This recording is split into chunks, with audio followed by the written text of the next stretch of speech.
So this is the, I mean, you don't have to worry about this part. I'm not going to let go. They are trying to frame me in some exhortation to kill Muslims and all. I haven't said to kill Muslims. I haven't said the Islamic terrorists must be treated firmly. But they are desperate that somehow I should not be allowed inside courts when I return. But that doesn't matter. I will fight the case from inside the jail also if necessary. But I also know that it will be a great platform. So, consequently, as far as fighting this case is concerned, I can tell you that nobody can escape. But we need solutions, that we don't have to go through this painful process of going to court. And that means independent prosecution. See, the slowness is demonstrated in a comparison between the United States and India. On the 8th of January 2008, there was a press conference in Hyderabad where Satyam founder called Ramalinga Raju said, I have sinned, I have manipulated the accounts, and I am ready to face any punishment. One day before in New York, there was a guy called Bernard Madoff. He held a press conference that said, I have sinned, I have used Ponzi schemes to deprive people of their pension fund, I am ready for any punishment. In 6 months, in the United States, Bernard Madoff was convicted and sent to jail for 150 years. But Ramalinga Raju, he is enjoying in the air-conditioned rooms of the And that is the problem. There was a lot of cynicism in India, nothing will happen, no minister will go to jail and so on. Now they are all celebrating, there is a lot of enthusiasm. Country is awakened. Now people have renamed Tihar as Club Tihar, not Tihar Jail. So this is the extent to which the public participation has grown. We must keep this up. Don't please be despondent. But I would say these short-run measures are okay, but you must think of the long-run measures also. Why are we corrupt? India was not corrupt 500 years ago.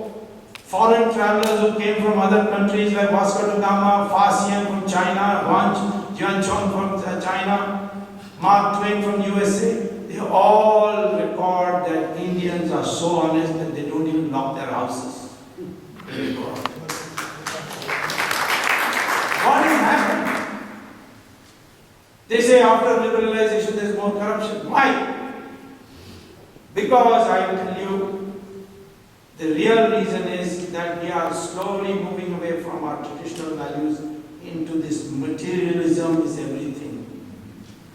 Making money is the most important thing. Your social status now depends on how much money you have. This is not our tradition. I went to IMM and addressed the students and I asked them, why are you here? They said, because we wanted a good job. I said, you have no love for the theory of finance or the theory of marketing. You're here because you can make some money. You want a good job. So he said, yes, that's what we want. We only want a good job. Otherwise, our name cannot be publicized in the Hindustan Times matrimonial column. Only if I say IIM, I will get a good dowry. This is what has happened to our society. This is not our society. I remember when I came as a student here to Harvard to do my PhD, my American classmate asked me, how could you Indians have accepted Mahatma Gandhi as your leader? So I said, why?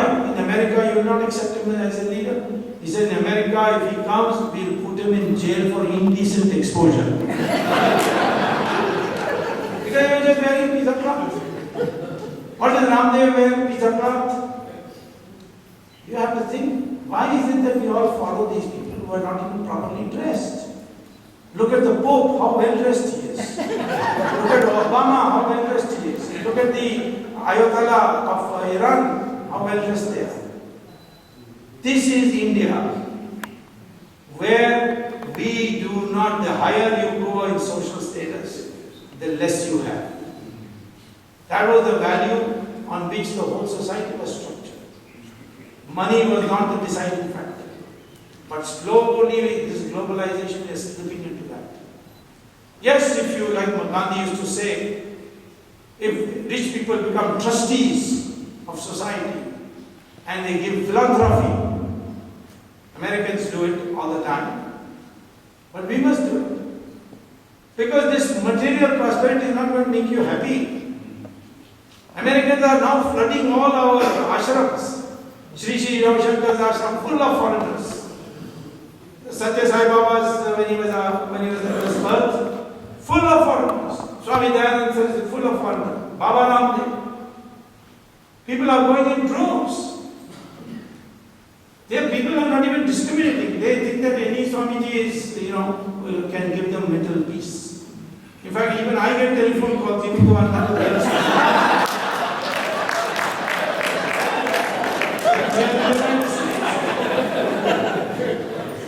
Recently, this most rich actress, what's her name? Julia Roberts. She went to India and became a Hindu. Stephen Jobs of Apple went to Varanasi, became a Hindu. I'm told Brad Pitt and that Jolie, they are also going to become Hindus too. These people are becoming Hindus and we are becoming Americans. That is the problem. Let us understand that Sanatana Dharma taught us this, that there must be a balance between spiritual values and material prosperity. Living simply does not mean that you are infantic. And that's why if you are ready to be revered and spiritual, you give up everything. You have minimum clothing. So that is making you happy because the proof is the Amen. He is proving to you that if you want mental peace, you have to learn Gita, you have to do yoga, you have to go to an ashram, and it's increasing the happiness in large numbers, you see. So I would say that let us go, I'm not saying go back to the old ways. I want a renaissance. Let us understand these foundations of our society, which made us the most honest people in the world 500 years ago. That foundation is Sanatana Dharma. And that means values. I'm not in a religion. Values that, yes, acquiring wealth is not bad, but you must also look after others in society. You must engage in philanthropy. And you must not give social status to anybody just because he has money. And that's how the Varna system originally was created. Unfortunately, it is degenerated because it got connected to birth.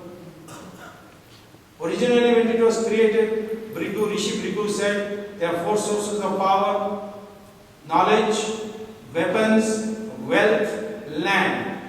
They should be decentralized. They should not be in one hand, not more than one.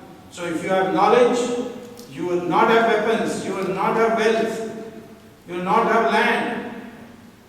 If you have weapons, you cannot make policy. You have to ask those who have knowledge and defer to them. Give them status, invite them to the palace, fall at their feet, clean their feet. This is the kind of structure we were there. We had worked out. It will not be birth. Because if it was birth, then Veda Vyasa, who wrote the Mahabharata, his mother was fisherwoman. Valmiki, who wrote the Ramayana, he was born in a Dalit family. And then Vishwamitra, who was Rishi of Rishis, he was born in a Kshatriya family. Kalidasa, the greatest poet we produced, he was a hunter. Ravan was a Brahmin. But he broke the law. And a Kshatriya went and killed him, Rama. So Brahmins didn't say, oh my God, this man has killed one of our Brahmins and didn't turn against Rama. This is what these fools of the Dravidian movement in Tamil Nadu didn't understand. They were celebrating Ramayana. Now, of course, you see, Karnataka doesn't talk about Rama anymore. He only abuses Rama. But one day he said, Swami says in the Supreme Court, that Rama built Ram Setu. Is Rama an engineer? Which engineering college he got a degree? Next day he fell ill. He was admitted to Ramchandra Medical Hospital.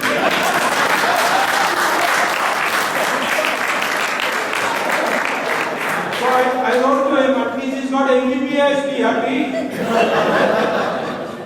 So anyway, I am saying that this Varna Vyavastha is now useless. You can't reform it.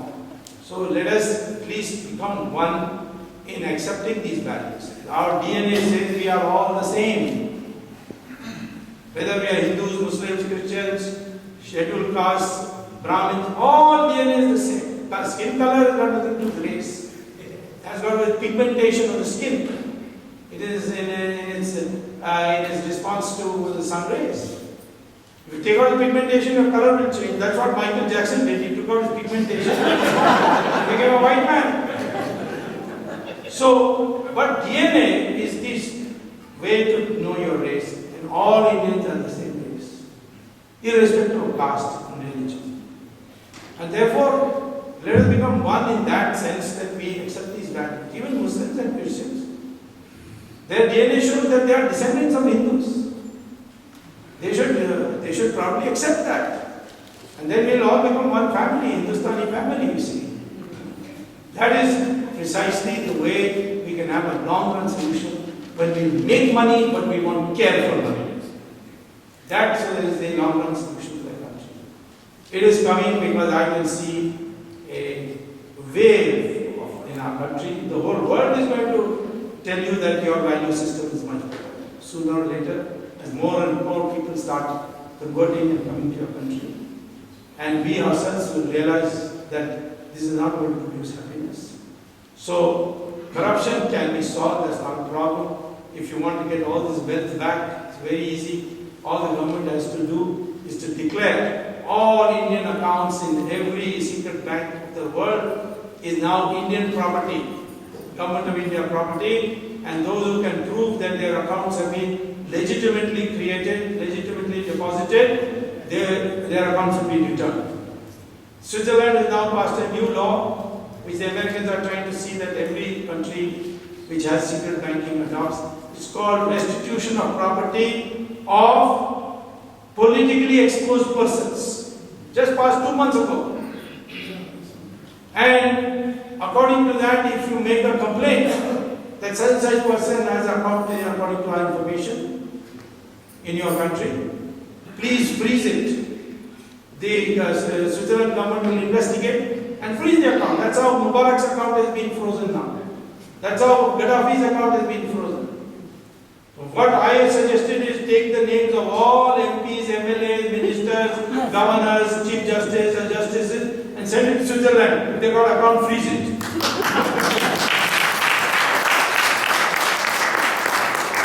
So these are not the issues. The fundamental issue is this mentality. Money. Money is everything. Make money, of course you must make money. But you should not be, should not make the goal of your life to make money. And that will be the way we can reconstruct the society. I am very encouraged by what is happening in India. We are bound to come out of the depths to which we had sunk. Otherwise, the national security in our country is not safe, our economy is not safe, our people are not safe. This money will enable, once you become crassly materialistic, money will make every value of yours subject to sale and will just prostitute the whole society. And to avoid that, we must go back to these basic values. Thank you very much.